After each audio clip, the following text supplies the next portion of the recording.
بسم اللہ الرحمن الرحیم۔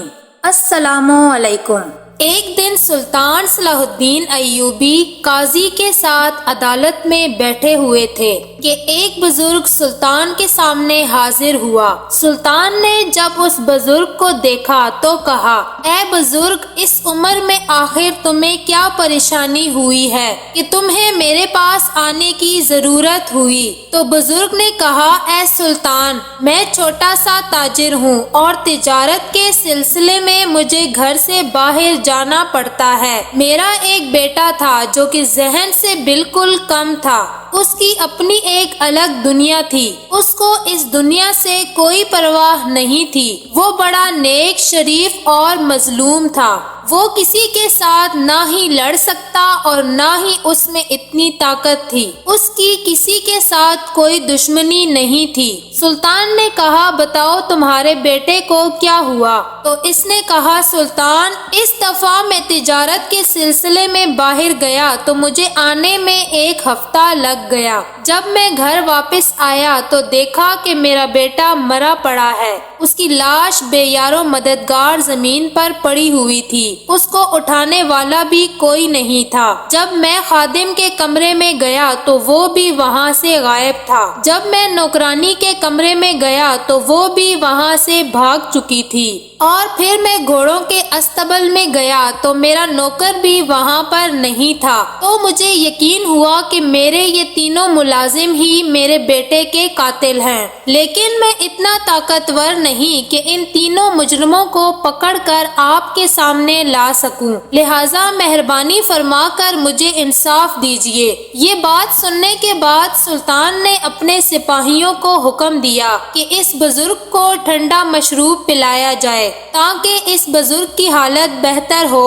سپاہیوں نے اس بزرگ کو ٹھنڈا مشروب پلایا تو بزرگ کی حالت بہتر ہوئی۔ پھر سلطان نے اپنے سپاہیوں کو حکم دیا کہ جاؤ اور ان تینوں ملازموں کو 1 گھنٹے کے اندر اندر تلاش کر کے لے آؤ۔ سلطان کا حکم تھا، سپاہی کیسے پورا نہ کرتے۔ 3 سپاہیوں نے 3 گھوڑے لیے اور 1 گھنٹے سے پہلے ان 3 ملازموں کو پکڑ کر سلطان کے سامنے حاضر کر دیا۔ سلطان نے ان تینوں ملازموں سے باری باری پوچھا کہ تم بتاؤ کہ کیا تم لوگوں نے اس کے بیٹے کو قتل کیا ہے؟ تو تینوں ملازم اپنی اپنی جگہ پر اپنی بے گناہی کی گواہی دے رہے تھے۔ سلطان جانتے تھے کہ اس بات کا پتہ لگانا بہت مشکل ہے۔ تھوڑی دیر سوچنے کے بعد سلطان نے اپنے ایک خاص سپاہی کو حکم دیا اور کہا کہ جاؤ اور 3 دمبے لے کر آؤ۔ سپاہی نے سلطان کے حکم کی تعمیل کی اور 3 طاقتور دمبے لے کر آ گیا۔ سلطان نے تینوں دمبوں کو دیکھا اور اس بزرگ کے تینوں ملازموں کو کہا کہ ایک ایک دمبا تم اپنے ساتھ لے جاؤ اور 2 ہفتے کے بعد واپس اسی وقت عدالت میں حاضر ہو جانا۔ پھر سلطان نے کہا کہ یہ کوئی عام دمبے نہیں بلکہ شاہی نسل کے دمبے ہیں، اور تم میں سے جو بھی قاتل ہوگا وہ دمبا اس کے ہاتھ سے چارہ نہیں کھائے گا اور وہ باقی کے 2 دمبوں سے کمزور ہو جائے گا، کیونکہ وہ قاتل کے ہاتھ سے کبھی چارہ نہیں کھاتے، اور تم میں سے جس کا بھی دمبا کمزور ہوا وہی قاتل ہوگا۔ یہ سب دیکھ کر تمام درباری حیران ہوئے کہ یہ سلطان کیا کر رہے ہیں، کیا سلطان سٹیا گئے ہیں؟ لیکن سلطان اپنی جگہ پر صحیح تھے۔ وہ بزرگ بھی واپس چلا گیا اور سلطان نے حکم دیا کہ 2 ہفتے کے بعد میری عدالت میں اسی وقت کو حاضر ہو جانا۔ وقت گزرتا رہا اور جب 2 ہفتے مکمل ہوئے تو دربار لگا ہوا تھا۔ سلطان عدالت میں موجود تھے۔ وہ بزرگ اور وہ تینوں، جن میں ایک نوکرانی، ایک ملازم اور ایک خادم، اپنے اپنے دمبے لے کر سلطان کی عدالت میں حاضر ہوئے۔ مقدمہ لگ چکا تھا۔ سب لوگ اس خاص مقدمے کے فیصلے کا انتظار کر رہے تھے۔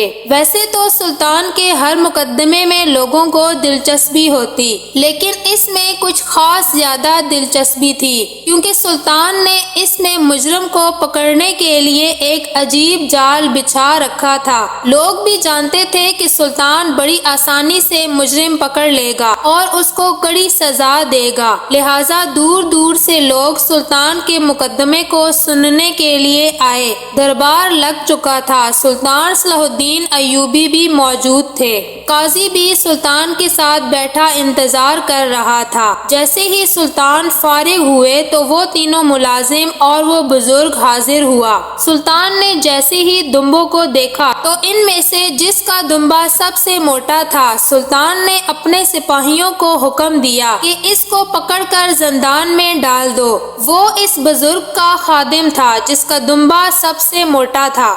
اس نے کہا، سلطان آپ نے تو کہا تھا کہ جس کا دمبا سب سے کمزور ہو وہی قاتل ہوگا، لیکن میرا دمبا تو سب سے موٹا ہے۔ سلطان نے کہا، اے بیوقوف انسان، جانور کو کیا پتا کہ کون قاتل ہے، اس نے تو صرف اپنا پیٹ بھرنا ہے۔ میں نے اس لیے کہا تھا کہ تم میں جو قاتل ہوگا وہ سب سے زیادہ چارہ اپنے دمبے کو ڈالے گا تاکہ اس کا دمبا باقی دمبوں سے موٹا تازہ دکھے۔ اسی لیے تم نے 2 ہفتوں کے اندر اس دمبے کو اتنا چارہ کھلایا کہ یہ باقی دمبوں سے زیادہ صحت مند ہو گیا، اور مجھے پتا ہے کہ تم ہی قاتل ہو۔ یہ سن کر اس خادم نے ایک خنجر نکالا اور اس بزرگ کی گردن پر رکھ دیا اور کہا، اے سلطان، مجھے ٹھیک ٹھاک اس عدالت سے جانے دیجیے، ورنہ جس طرح اس بزرگ کا بیٹا اپنی جان سے ہاتھ دھو بیٹھا ہے، اسی طرح یہ بھی میرے ہاتھوں سے مارا جائے گا۔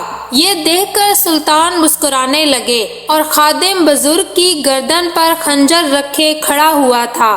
وہ خادم بڑا حیران تھا کہ میں نے اس بزرگ کی گردن پر سلطان کے سامنے خنجر رکھا ہوا ہے، لیکن سلطان مسکرا رہے ہیں۔ اس کے بعد سلطان اس انداز سے اپنی جگہ سے اٹھے کہ سلطان کے خوف سے اس خادم کے ہاتھوں سے خنجر گر گیا اور وہ آ کر سلطان کے قدموں میں پڑ گیا۔ اس نے کہا، سلطان مجھے معاف کر دیجیے، میں آپ کا بھی گنہگار ہوں اور اس کے بیٹے کا بھی قاتل ہوں۔ میں اپنی جوانی سے اس بزرگ کی خدمت کر رہا ہوں، لیکن اس نے میرے ساتھ وفا نہیں کی۔ میری بیٹی بیمار تھی، اس کو علاج کی سخت ضرورت تھی۔ میں نے بزرگ کو کہا تھا کہ مجھے 1 ہفتے کی چھٹی دے دیجیے، میں اپنی بیٹی کا علاج کروانے کے لیے دوسرے گاؤں لے کر جانا چاہتا ہوں، لیکن اس نے میری بات کو ایک کان سے سن کر دوسرے کان سے نکال دیا اور میری بیٹی بیماری میں تڑپ رہی ہے۔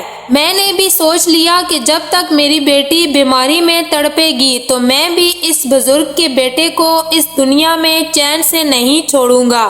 یہ سن کر سلطان نے کہا، اے بیوقوف آدمی، تم نے اتنی چھوٹی سی بات پر اس بزرگ کے معصوم اور مظلوم بیٹے کو قتل کر دیا اور یہ نہیں سوچا کہ آخرت کے دن تو اللہ کے سامنے کیا جواب دے گا۔ اس کے بعد سلطان نے اس مجرم کو زندان میں ڈلوا دیا اور اس کو قاضی کی عدالت میں پیش کرنے کا حکم دیا۔ اس کے بعد سلطان نے باقی 2 ملازموں سے پوچھا کہ جب تم نے جرم کیا ہی نہیں تو تم اس بزرگ کے بیٹے کو اٹھایا کیوں نہیں اور الٹا اس کے گھر سے کیوں بھاگ گئے؟ تو ملازم نے کہا کہ سلطان، جب میں استبل سے گھر کھانا لینے کے لیے آیا تو دیکھا کہ یہ ملازمہ بھاگ رہی تھی اور بزرگ کا بیٹا زمین پر پڑا تڑپ رہا تھا۔ میں سمجھا کہ ملازمہ اور اس خادم نے اس کا قتل کیا اور اب یہ دونوں بھاگ رہے ہیں۔ اگر میں یہاں رکا تو میں ہی قاتل ٹھہرایا جاؤں گا، لہٰذا میں بھی اس ڈر سے وہاں سے بھاگ گیا کہ کہیں لینے کے دینے نہ پڑ جائیں۔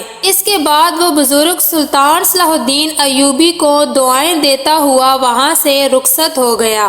معزز ناظرین، اگر آپ کو ہماری یہ کہانی پسند آئی ہے تو برائے مہربانی ہمارے چینل کو سبسکرائب کریں، ویڈیو کو لائک کریں اور شیئر کر کے کمنٹ باکس میں اپنی قیمتی رائے کا اظہار ضرور کریں۔ شکریہ۔